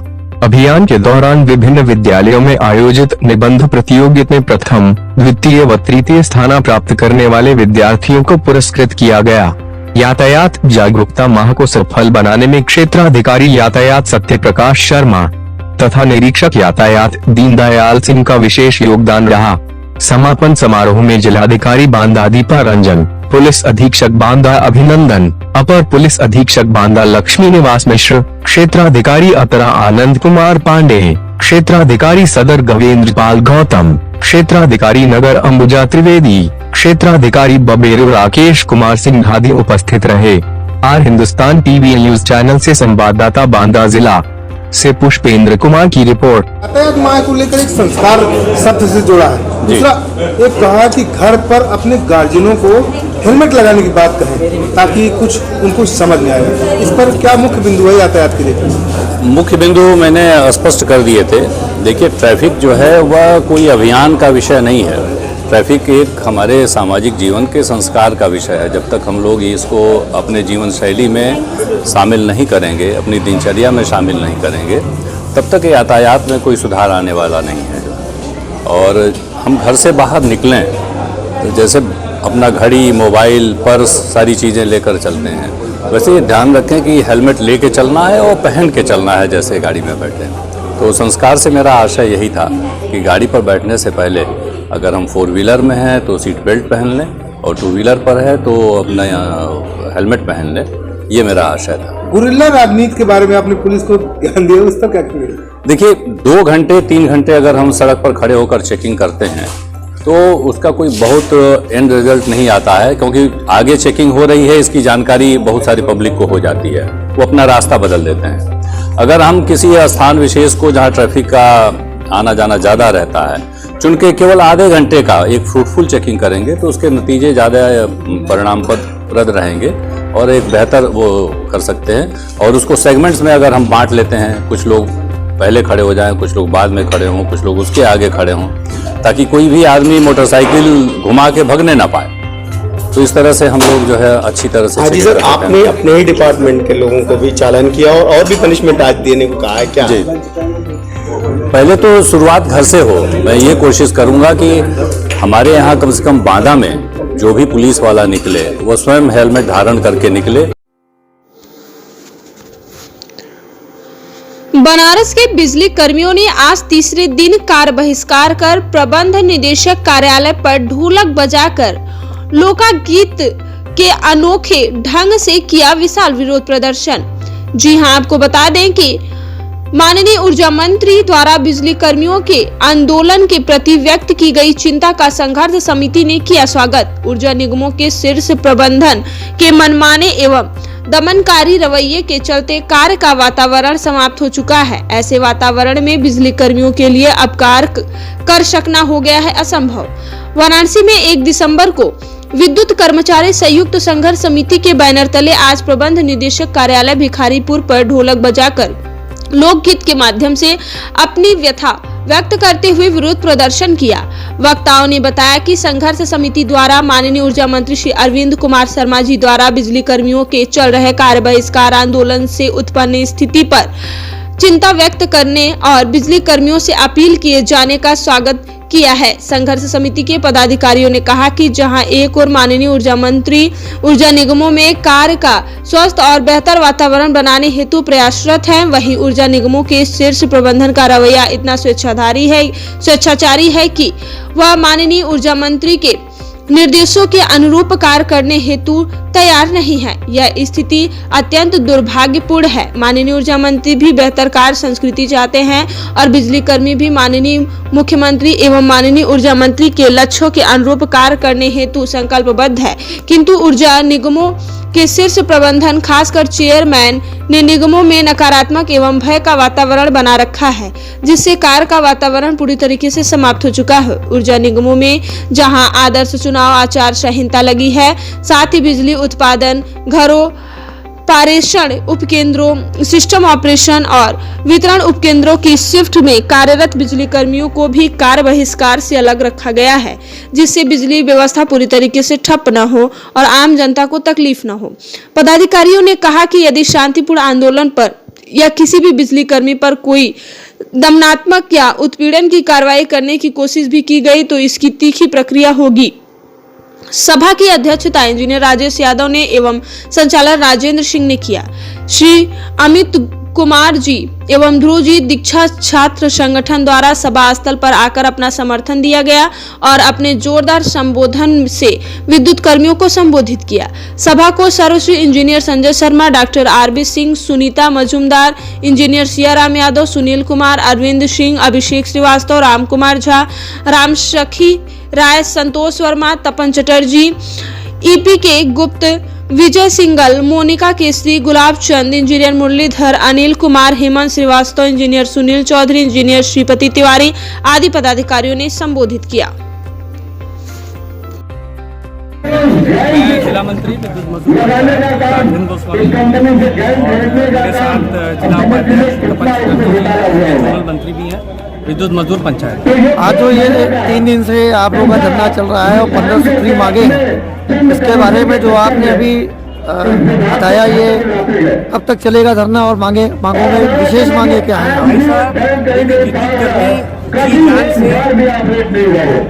उपभोक्ता की सेवा करते हैं।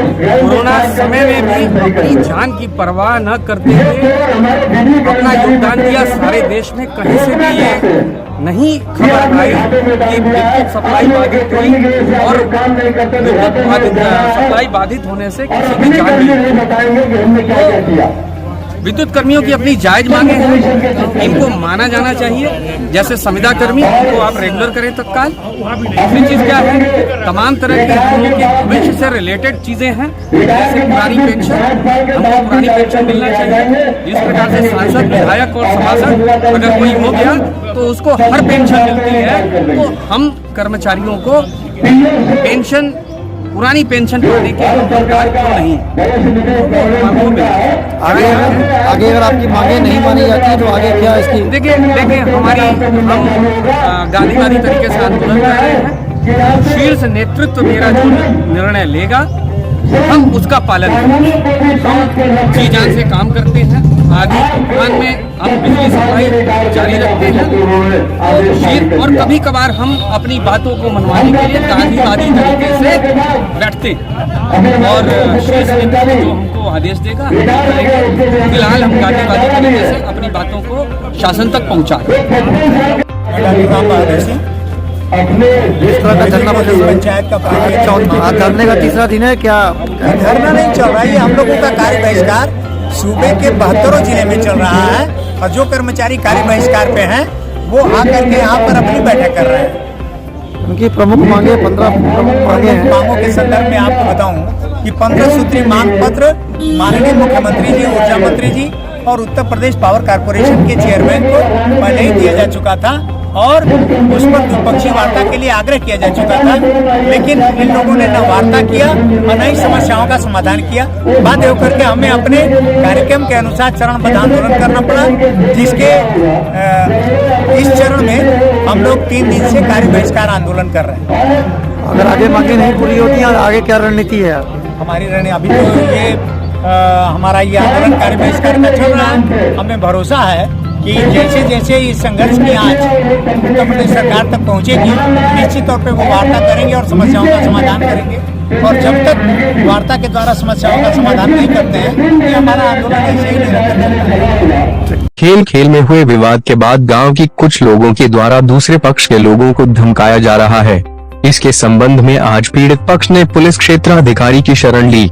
मुरानीपुर तहसील क्षेत्र के अंतर्गत आने वाली थाना तोड़ी फतेहपुर के ग्राम रेवन में रहने वाली निशा पुत्री मुकेश रैकवार ने पुलिस क्षेत्राधिकारी को दिए गए प्रार्थना पत्र में बताया कि क्रिकेट खेलने के दौरान उसके छोटे भाई का विवाद कुछ लड़कों से हो गया, तो उस लड़के के परिजनों के द्वारा उनके घर जाकर उन्हें धमकाया जा रहा है, साथ ही उनके साथ अभद्रता की जा रही है। पीड़ित ने आज अपने परिजनों के साथ पुलिस क्षेत्राधिकारी कार्यालय पहुंचकर उक्त मामले से पुलिस को अवगत कराते हुए अपनी जान माल एवं परिवार की सुरक्षा की मांग की। अमित कुमार, मुरानीपुर, झांसी। गाँव की हूँ। हम ग्राम रेवन के हैं और हमारे भाई का विवाद हो गया है, छोटे भाई का विवाद। तो हमारे गांव के रेवन के यादव के 3-4 लड़के आए, हम लोगों के साथ मारपीट की, अभद्रता की और गाली गलौज किया और मारपीट भी की और जान से मारने की धमकी भी दी। उन लोगों का निशांत यादव, शिवम यादव और हैप्पी यादव, ये तीनों लोग आए थे। इन लोगों ने हमारे साथ, हमारी माताजी के साथ मारपीट की और हमारे पिताजी को भी मारा पीटा। वे लोग कहाँ के हैं? वे लोग भी ग्राम रेवन के हैं और बोल रहे हैं हम तुम लोगों को गांव में नहीं रहने देंगे और जान से मार देंगे बाहर निकलोगे तो। क्या दबंग लोग हैं क्या? हाँ, वो गाँव के दबंग लोग हैं, सपा के हैं। बोलते हैं हमारी सपा सरकार होती तो हम तुम लोगों को मार देते। आज आप कहाँ पर आए हैं? आज हम मुरानीपुर आए हैं सीओ साहब के पास एक प्रार्थना पत्र लेकर कि हमारी सुरक्षा की जाए, हमें सुरक्षा की आश्वासन दिया जाए कि हमारी सुरक्षा की जाए। बस हम इतना ही चाहते हैं, हम सेफ्टी मांग रहे हैं, हमें और कुछ नहीं चाहिए और हमारा उनसे कोई वो नहीं है। क्या नाम है आपका? गीता देवी। कहाँ के निवासी हो? रेवन के। क्या समस्या लेके आई आप?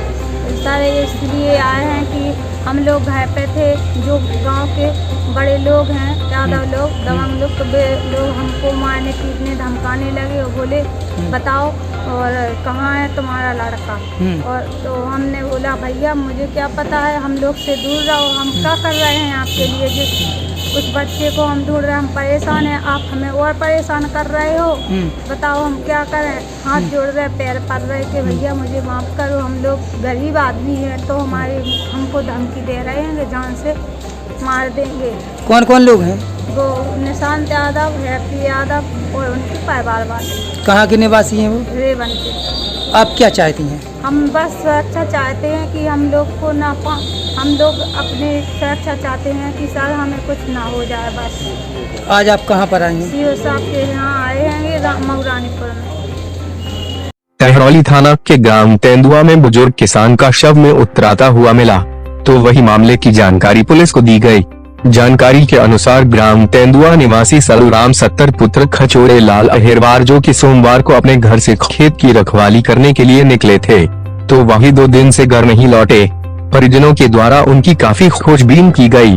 बुधवार की शाम खेत पर बने हुए कुएं में बुजुर्ग का शव उतराता हुआ दिखाई दिया, तो वही मामले की जानकारी परिजनों के द्वारा पुलिस को दी गई। मौके पर पहुंची टहरौली पुलिस ने शव को कब्जे में लेकर कार्यवाही शुरू की।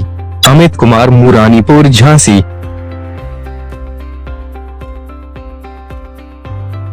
क्या नाम है भाई साहब? राजा राम। कहाँ के निवासी हो? ग्राम तेंदुआ। क्या घटना घटी है? ये खेत पे ढोर देखने जाते गन्या, तो गन्या भगाई हुई है, सुकुआ में लगे। अच्छा, अन्ना जानवर भगा रहे थे? हाँ। कब की घटना है जी? परसों।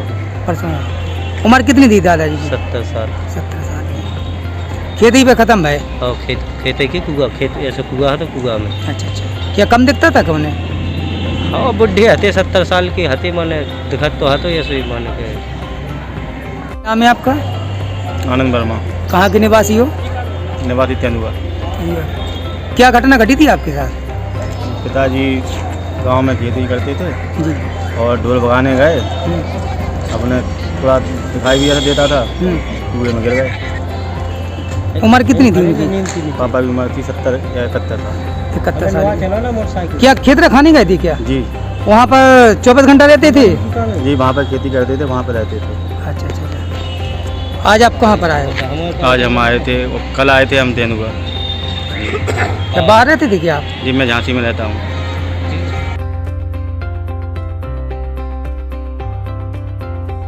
भारत सरकार द्वारा महिलाओं एवं बालिकाओं की सुरक्षा, सशक्तिकरण एवं समग्र विकास हेतु महिला अधिकारिता विभाग अलवर के द्वारा दिनांक 25 नवंबर से 10 दिसंबर तक जागरूकता कार्यक्रम संचालित किए जाने हैं।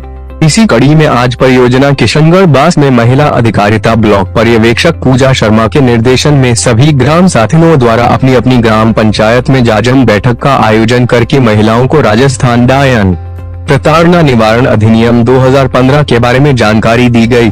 साथियों द्वारा ग्रामीण महिलाओं को बताया गया कि हमें एकजुट होकर डायन प्रथा जैसी कुप्रथा को रोकना होगा। यह कुप्रथा काफी प्राचीन है, जिसके तहत ग्रामीण औरतों पर डाकन यानी तांत्रिक शक्तियों से नन्हे शिशुओं को मारने का आरोप लगाकर उन्हें ही मार दिया जाता था।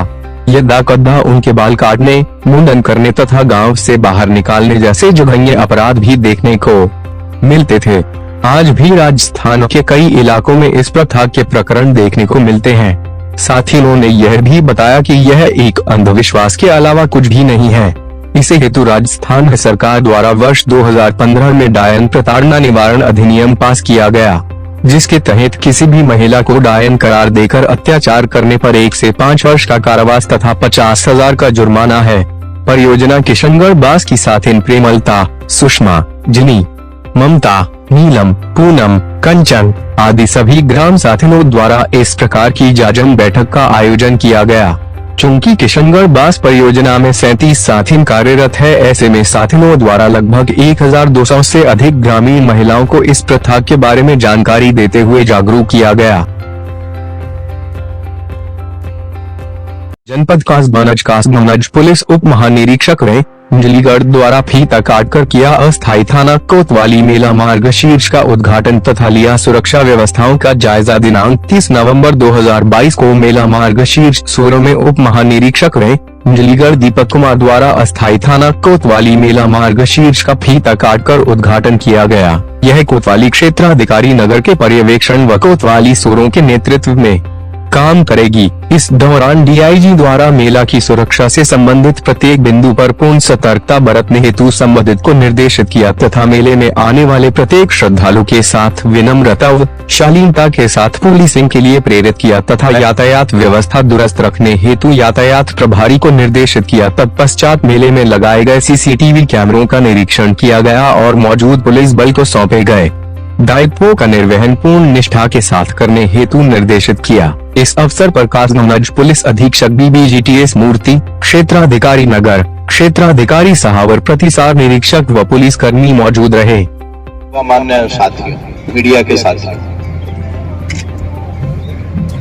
सोरो क्षेत्र जैसा हम सभी जानते हैं, हमारे सनातन परंपरा का एक पवित्र क्षेत्र है, जहां पर कि सनातन धर्म की रक्षा के लिए भगवान विष्णु साक्षात प्रकट होकर सनातन धर्म की रक्षा की और हिरण्याक्ष जैसे राक्षस से पृथ्वी को मुक्ति दिलाई।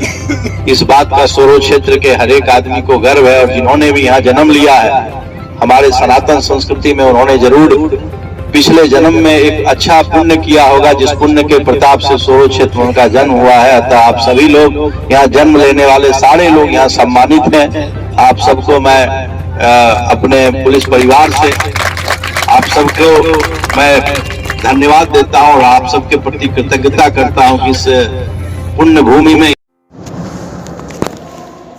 फिनकेयर स्मॉल फाइनेंस बैंक ने उत्तर प्रदेश के वाराणसी में अपनी पहली शाखा का उद्घाटन किया। वाराणसी की विरासती और सांस्कृतिक राजधानी वाराणसी में अपनी पहली शाखा लॉन्च की। क्षेत्र में कपड़ा विनिर्माण और पर्यटन आधारित MSME को बैंकिंग सेवाओं में आसानी प्रदान करने के लिए व्यापक उत्पाद प्रदान करने का लक्ष्य रखा। आपको बता दें कि वाराणसी में 1 दिसंबर 2022 में तेजी से बढ़ता डिजिटल फर्स्ट लघु bank Fincare small finance bank में विरासती शहर वाराणसी में अपनी पहली शाखा का उद्घाटन किया। दुनिया के सबसे पुराने जीवित शहरों में एक के रूप में ज्ञात और अपनी सांस्कृतिक समृद्धि के कारण यह महत्वपूर्ण तीर्थ स्थल के रूप में वाराणसी फिनकेयर को भारत के एक प्रमुख राज्य में अपनी उपस्थिति का विस्तार करता है। और आपको बता दें कि बैंकिंग आउटलेट का उद्घाटन करते हुए श्री राजीव यादव, प्रबंधक निदेशक और मुख्य कार्यकारी अधिकारी ने कहा कि यह वाराणसी में हमारी पहली शाखा है और उत्तर प्रदेश में 44वीं शाखा है। वाराणसी के नव महत्वपूर्ण उद्योग, कुटीर और पर्यटन है और हमारा उद्देश्य हमारे अच्छी तरह से तैयार किए गए समाधानों के साथ उनकी आवश्यकताओं को पूरा करना है। हम सर्वोत्तम कोटि के व्यापक बैंकिंग सेवाओं के ग्राहकों की सेवा करना चाहते हैं। आकर्षक ब्याज दर के साथ विभिन्न प्रकार के जमा उत्पादों के अलावा हम QR कोड और स्विफ्ट सुविधा 101 फ्लैगशिप डिजिटल बचत खाता, NRI बैंक, सूक्ष्म और उद्यमों के लिए व्यावसायिक ऋण, सोने पर ऋण और किफ़ायती आवास ऋण सहित कई सुविधा चालू खाता की सुविधा भी प्रदान करते हैं। यह बैंक स्मार्ट बैंकिंग की अप्रोच के साथ विभिन्न ग्राहक क्षेत्रों की वित्तीय आवश्यकताओं को पूरा करने का इरादा रखता है और इसी अप्रोच ने इसे बैंकिंग सेवाओं का पसंदीदा प्रदाता बनाया है। वाराणसी की यह उच्च ब्याज बचत और चालू खातों और चुनिंदा ऋण उत्पादों की विस्तृत श्रृंखला प्रदान करेगी। Bank unified payment interface UPI द्वारा समर्थित लेन देन की सुविधा भी प्रदान करता है। बैंक उसमें सिनारियो भी डिपेंड करता है, तो ऐसा नहीं है कि हाँ जी। तो आज हमें खुशी हुई है कि आज हमने बैंक की 1078 बैंकिंग आउटलेट का वाराणसी में लॉन्च करा है। हमारा बैंक अब 6ठे साल के ऑपरेशन में है। ये यूपी की हमारी चौथी ब्रांच है। हमारा जो टोटल बैंक है अब 7,500 करोड़ से ज़्यादा उसका लोन एसेट है, 6,500 करोड़ से ज़्यादा हमारा डिपॉजिट्स है, यानी कि 14,000 करोड़ से ज़्यादा हमारा टोटल बिजनेस है। हमारे 12,000 एम्प्लॉयज़ हैं। हम 18 स्टेट्स से ज़्यादा ऑपरेट करते हैं और हमें बहुत खुशी है कि आज हमने होली टाउन वाराणसी में अपना बैंक की ब्रांच की शुरुआत करी है। क्या क्या फैसिलिटी बैंक दे रही है? बैंक काफ़ी तरह के लोन्स देती है, काफ़ी तरह के डिपॉजिट सोल्यूशन देती है, पूरे पेमेंट सोल्यूशन देती है। ये एक हाई टेक्नोलॉजी बैंक है जहाँ पर हमने पूरी टेक्नोलॉजी को यूज़ करते हुए अपने कस्टमर्स को सोल्यूशन दी है। मैं आपको दो सोल्यूशंस का नाम लेता हूँ जो जनरली बहुत सारे बैंक्स में नहीं उपलब्ध होती है। हमारा बैंक एक लीडिंग व्हाट्सएप बैंकिंग के माध्यम से सर्विस प्रोवाइड करता है जो 24/7 कस्टमर्स अपने घर में यूज़ कर सकते हैं। और हमने बहुत रिसेंटली वीडियो बैंकिंग लॉन्च करी अपने कस्टमर्स के लिए ताकि सीनियर सिटीजन्स, ताकि हमारे कस्टमर्स कहीं भी बैठे हुए एक वीडियो बैंकिंग के माध्यम से अपने RM से नेशनली बात कर सकते हैं, ताकि उन्हें कहीं बैंक ब्रांच जाने की जरूरत ना पड़े और वो घर बैठे बैठे ही अपनी सारी प्रॉब्लम, सारी सॉल्यूशंस की सर्विसेज यूज कर सकें। सर अगर बात की जाए आप फैसिलिटीज़ वगैरह सर जो देने की बातें हैं, तो कुटीर उद्योग और पर्यटन सर जो वाराणसी का पर्यटन उद्योग है, इसके लिए सर एनी स्पेशल फैसिलिटीज? देखिए हमारा जो स्पेशलाइजेशन फोकस है वो माइक्रो एंटरप्रेन्योर्स पे फोकस्ड है और हमारे लोन्स जो हैं एक तरह से माइक्रो फाइनेंस से शुरू होते हैं और फिर अफोर्डेबल हाउसिंग लोन्स हैं जो उन्हीं कस्टमर्स को एक छोटा घर उनके घर के लिए दिए जाते हैं और एक माइक्रो SME लोन्स होते हैं जो उनको हम लोन्स अगेंस्ट प्रॉपर्टी बोलते हैं, गोल्ड लोन्स भी होते हैं। तो एक तरह से हमने लोन सोल्यूशन दे रखी है। अब हम बिजनेस बैंकिंग में जा रहे हैं जहां पर हमारे लोन्स को, हमारे कस्टमर्स को हम ओवरड्राफ्ट प्रोडक्ट्स की सुविधा प्रोवाइड करेंगे। दूसरी जो नीड होती है माइक्रो कस्टमर्स की, टूरिज्म के पॉइंट ऑफ व्यू से या अपने रिटेल बिजनेस के पॉइंट ऑफ व्यू से होती है पेमेंट सॉल्यूशंस की। और हम अपने बैंक के थ्रू QR कोड सॉल्यूशंस देंगे जिसमें लोगों को इंस्टेंट क्रेडिट मिलेगा अपने बैंक अकाउंट में। हम अपने एक फिनकेयर बेस्ड ऐप के थ्रू उनको पूरी उनकी ट्रांजैक्शंस का सॉल्यूशन देंगे। तो हम यही कोशिश कर रहे हैं कि अपने पेमेंट सॉल्यूशन से, लोन सॉल्यूशन से, डिपॉजिट सॉल्यूशन से अपने माइक्रो एंटरप्रेन्योर कस्टमर्स को, जिनको हम स्पेसिफिकली फोकस करते हैं छोटे शहरों में, गाँव में,